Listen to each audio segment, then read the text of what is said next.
ভোটের কালি শুকানোর আগেই নির্বাচনের প্রতিশ্রুতি বাস্তবায়ন শুরু করেছে সরকার, বললেন প্রধানমন্ত্রী।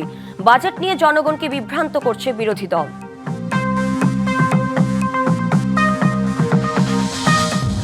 দক্ষিণ এশিয়ায় বিনিয়োগের প্রধান গন্তব্য হতে চায় বাংলাদেশ। নীতিগত সংস্কার, আঞ্চলিক সহযোগিতা বৃদ্ধি ও জ্বালানি সংকট দূর করায় জোর।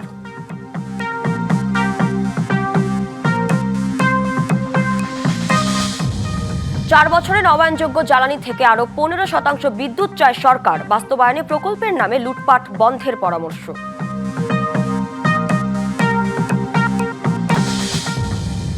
জাতীয় দলের ক্রিকেটার নাঈম হাসানকে থানায় নিয়ে মারধরের ঘটনায় মামলা। ক্রিকেটারদের নিন্দা, প্রত্যাহার করা হয়েছে 3 পুলিশকে।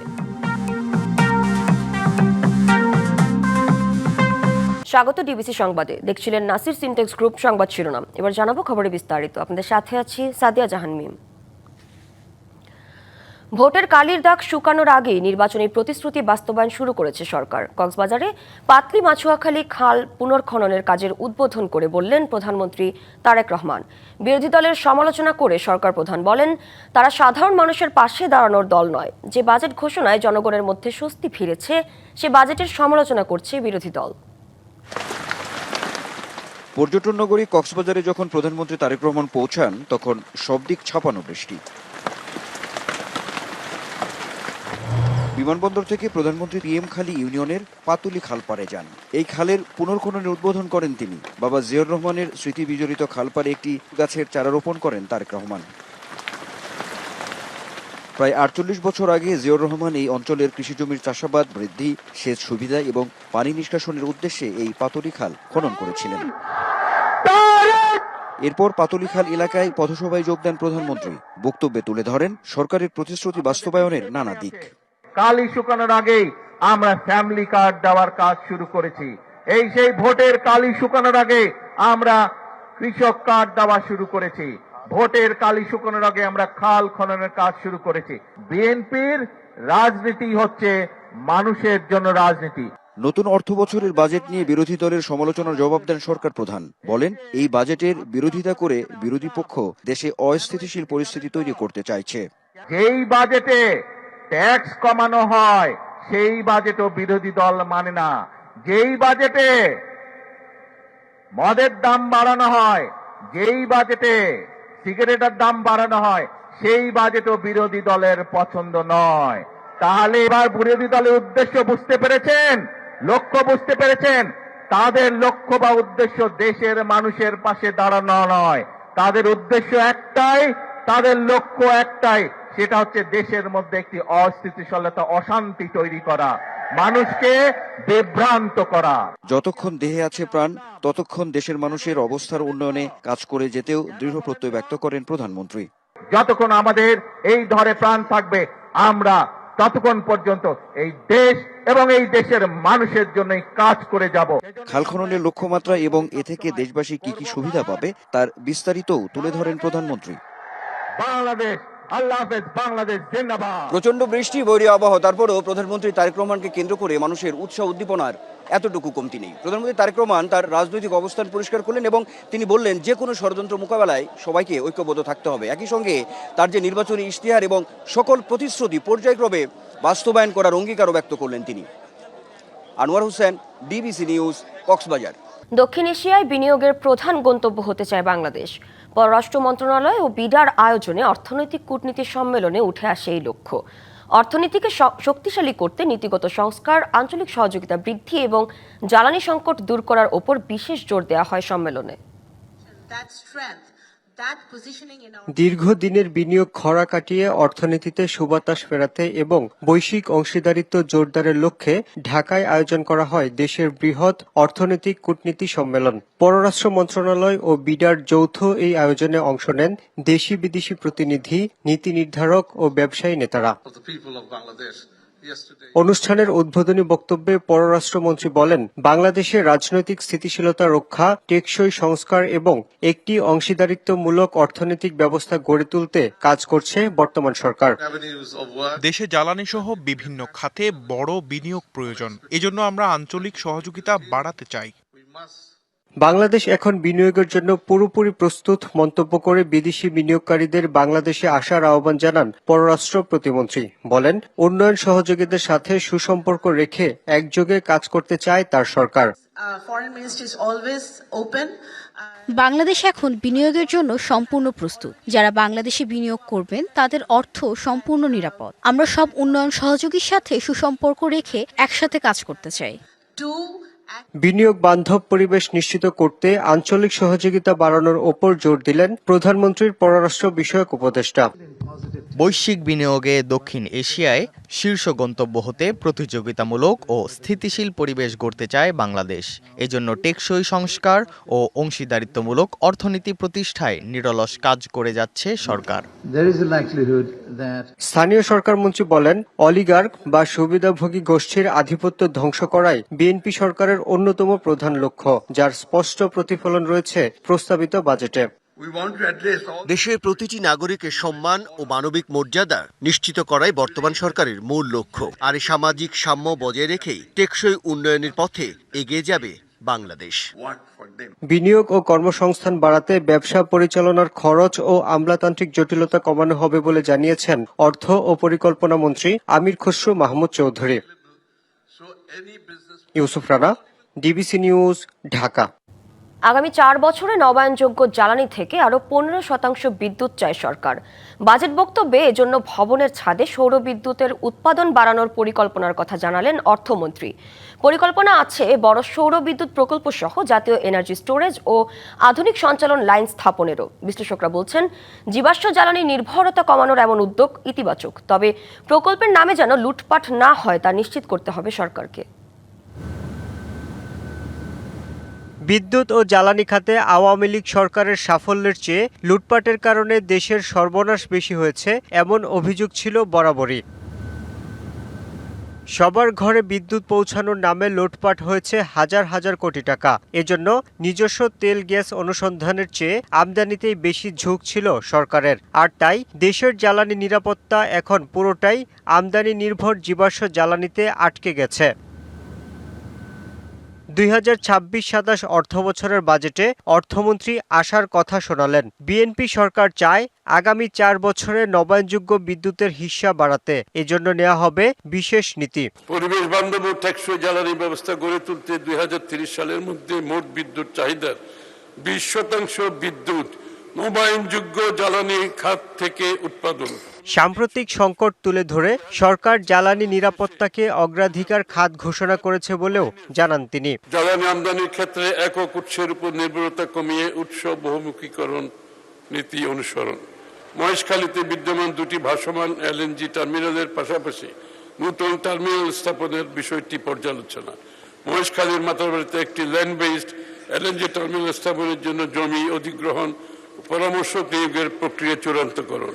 সরকারের এমন উদ্যোগকে স্বাগত জানিয়েছেন বিশ্লেষকরাও। তবে তাদের শঙ্কা নবায়নযোগ্য জ্বালানির নামে সরকারের প্রকল্পের স্বচ্ছতা নিয়ে। সরকার নবায়নযোগ্য জ্বালানি উন্নয়ন যে কৌশলপত্র তৈরি করছে, সেখানে আমরা আশা করি যে সেখানে একটা সুস্পষ্ট দিক নির্দেশনা সরকারের এই যে 2026 থেকে 30 সাল অবধি 5 বছরের জন্য যে কৌশলপত্র তৈরি করছে, সেখানে সরকার তার ক্যারিশমা দেখাতে পারবে। বাজেট বক্তব্যে অর্থমন্ত্রী জানিয়েছেন, জ্বালানি নিরাপত্তা নিশ্চিতে 2050 সালের মধ্যে দেশের মোট বিদ্যুতের 50%ই নবায়নযোগ্য জ্বালানি খাত থেকে উৎপাদন করতে চায় সরকার। Yusuf Rana, DBC news, Dhaka. সুরক্ষা সামগ্রী, গাড়ি, জনবল সহ সুযোগ সুবিধায় কমতি থাকলেও বরাবরই বাজেট বরাদ্দে কমতি নেই জনশৃঙ্খলা ও নিরাপত্তায়। এবারও চলতি অর্থ বছরের চেয়ে 221 কোটি টাকা বরাদ্দ বেড়েছে এ খাতে। কিন্তু খোদ রাজধানীতেই নিরাপত্তা নেই সাধারণ মানুষের। হত্যা, চাঁদাবাজি, ধর্ষণ, ছিনতাই সহ নানা অপরাধের ত্রাসে অতিষ্ঠ দেশবাসীর প্রশ্ন, জননিরাপত্তায় সরকারের ব্যয় কোথায় যায়?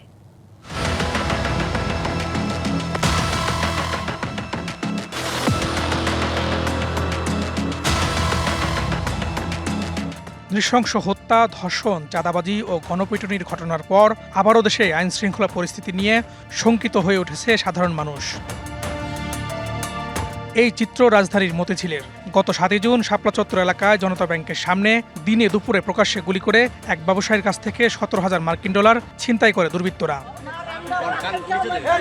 এই ঘটনার রেশ না কাটতেই 8 জুন রাজধানীর মৌচাকের আনারকলি মার্কেট এলাকায় ছুরিকাঘাতে নিহত হন স্বেচ্ছাসেবক দলের এক নেতা।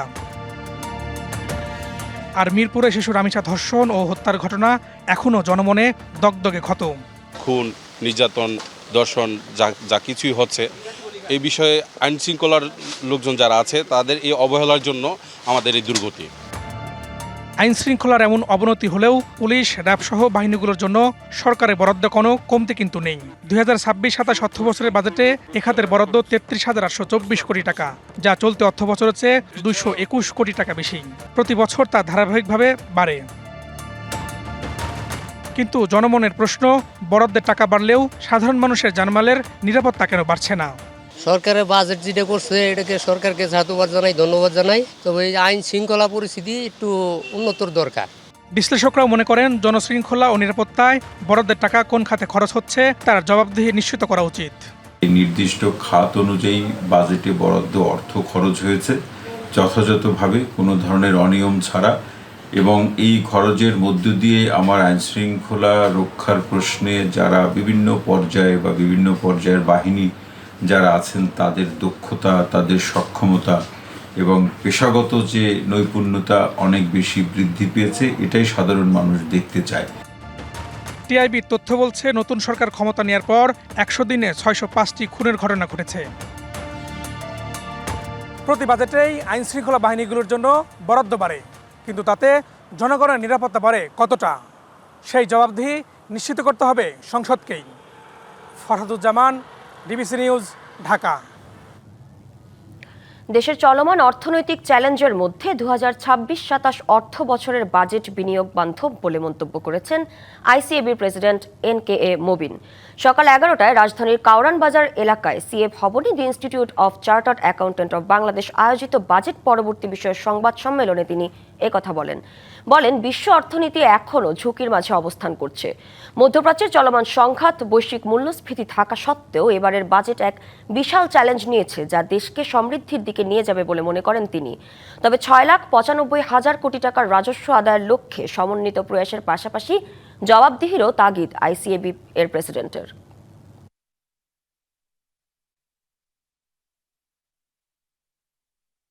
6,95,000 কোটি টাকা রাজস্ব আহরণের লক্ষ্যমাত্রা অর্জনের জন্য সমন্বিত প্রয়াস এবং সংস্কার কার্যক্রম বাস্তবায়ন প্রয়োজন।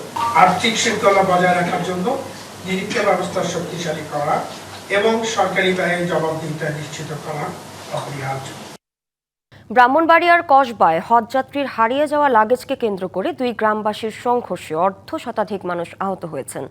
সকাল থেকে দুপুর পর্যন্ত কদমতলী মোড় এলাকায় শাহপুর ও আড়াইবাড়ি গ্রামবাসীর মধ্যে চলে এই সংঘর্ষ।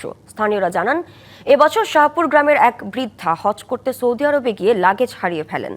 বৃহস্পতিবার ওই হজযাত্রী আড়াইবাড়ি গ্রামের মোহাম্মদ গিয়াসউদ্দিন পরিচালিত এজেন্সিতে যান অভিযোগ করতে। এ সময় প্রতিষ্ঠানটির পক্ষ থেকে জানানো হয়, হারিয়ে যাওয়া লাগেজের দায়িত্ব যাত্রীর নিজের। এ নিয়ে উভয় পক্ষের মধ্যে হাতাহাতি হয়। এর জেরে শনিবার উভয় পক্ষের লোকজন মাইকে ঘোষণা দিয়ে দেশি অস্ত্র নিয়ে সংঘর্ষে জড়ান। এ ঘটনায় অর্ধশতাধিক গ্রামবাসী আহত হয়েছেন। ধাওয়া পাল্টা ধাওয়ায় এলাকায় আতঙ্ক বিরাজ করছে। খবর পেয়ে 5 ঘন্টা পর পরিস্থিতি নিয়ন্ত্রণে আনে পুলিশ। সংঘর্ষের সময় বেশ কয়েক ঘন্টা আঞ্চলিক সড়কে যান চলাচল বন্ধ থাকে।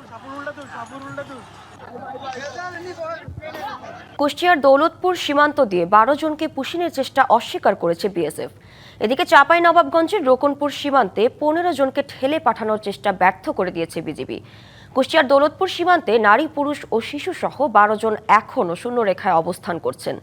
শুক্রবার ভোরে ওই 12 জনকে বাংলাদেশ সীমান্ত দিয়ে ঠেলে পাঠানোর চেষ্টা করে বিএসএফ। তবে শনিবার সকালে সীমান্তে বিজিবির সঙ্গে পতাকা বৈঠকে পুশিনের কথা অস্বীকার করে ভারতীয় সীমান্তরক্ষীরা। তারা বলেছে, সীমান্তের শূন্যরেখায় অবস্থানরত 12 জনের নাগরিকত্ব যাচাই বাছাই করা হবে। তারা ভারতীয় নাগরিক শনাক্ত হলে ফিরিয়ে নেওয়া হবে। সীমান্ত এলাকায় তাদের খাবার ও পানি দিচ্ছেন স্থানীয়রা। এদিকে গভীর রাতে চাঁপাইনবাবগঞ্জের রোকনপুর সীমান্তে 15 জনকে নদীপথে বাংলাদেশে পুশিনের চেষ্টা করে বিএসএফ। বিজিবির প্রতিরোধে তারা ভারতের শূন্যরেখায় অবস্থান নেয়। পরে রাত 2:45টার দিকে বিএসএফ সদস্যরা 15 জনকে ফিরিয়ে নিয়ে যায়।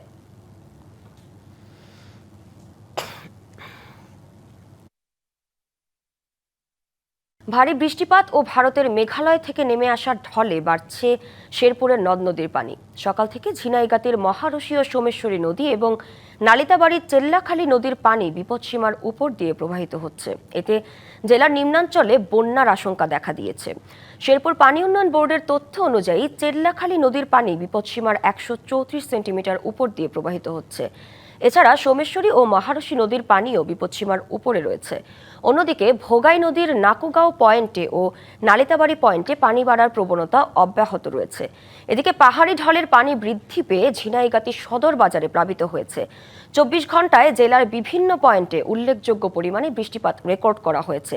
এর মধ্যে নাকুগাঁও 180 মিলিমিটার, নালিতাবাড়িতে 35 মিলিমিটার এবং শেরপুর পয়েন্টে 30 মিলিমিটার বৃষ্টিপাত রেকর্ড করা হয়েছে।